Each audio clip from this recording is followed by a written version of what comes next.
Tonight we begin with breaking news out of Minnesota and Iowa, two stories that are shaping political and community conversations across the nation. First, in Iowa, Democrat Catalin Dre has won the state's Senate race, officially ending the Republican supermajority. National political analysts are calling this a significant development and possibly a sign of what could come in future elections. Many in Washington and across the country were watching closely, viewing Iowa's results as a bellwether moment. Dre's victory reshapes the political balance in the state and opens new doors for Democratic influence moving forward. But while Iowa voters were making headlines at the ballot box, Minnesota was shaken by tragedy. Here in South Minneapolis, devastation has hit the heart of a community after a mass shooting unfolded at Annunciation Catholic Church. This should have been a week of excitement and normalcy, kids returning to school, families gathering at the Minnesota State Fair, and communities settling into fall routines. Instead, students and teachers at Annunciation found themselves trapped in a nightmare. On Wednesday morning, during an all-school mass, a gunman opened fire from outside the church. Bullets tore through stained glass windows as children prayed inside. In a cruel and horrifying twist, the suspect even barricaded the doors from the outside, preventing escape. 2 young children, just 8 and 10 years old, lost their lives. 13 more victims remain in the hospital tonight, though authorities say they are expected to survive. In all, 17 people were hurt in this mass shooting. I arrived on the scene shortly after the incident. At first, the neighborhood was filled with chaos. Streets lined with police officers, worried neighbors, and reporters searching for answers. Now, as the dust begins to settle, the church steps are covered in flowers and candles, as people come forward to pray, to mourn, and to stand together in grief. Authorities have identified the shooter as 23-year-old Robin Westman.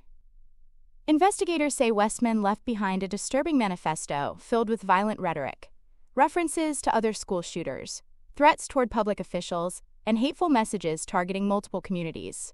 Diaries recovered at the scene reveal a long-standing obsession with school shootings dating back to adolescence.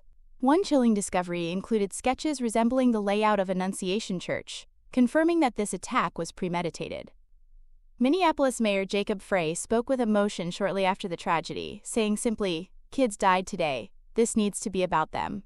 This needs to be about wrapping our arms around these families with every bit of love that we can possibly show."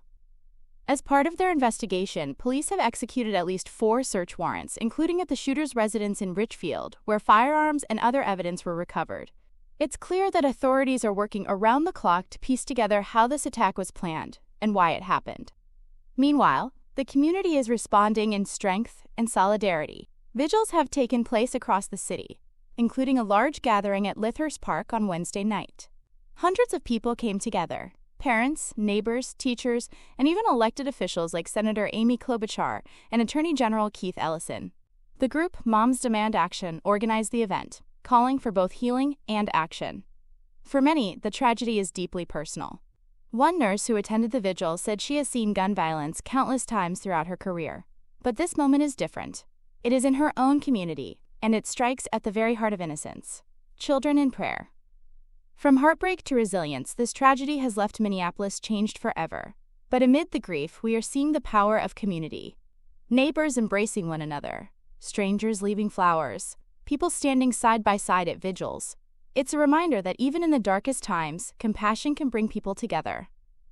This is a developing story. Investigations are ongoing, and more answers will certainly come in the days ahead. But tonight, Minneapolis mourns, families are grieving, and the nation is once again confronted with the devastating reality of gun violence in America.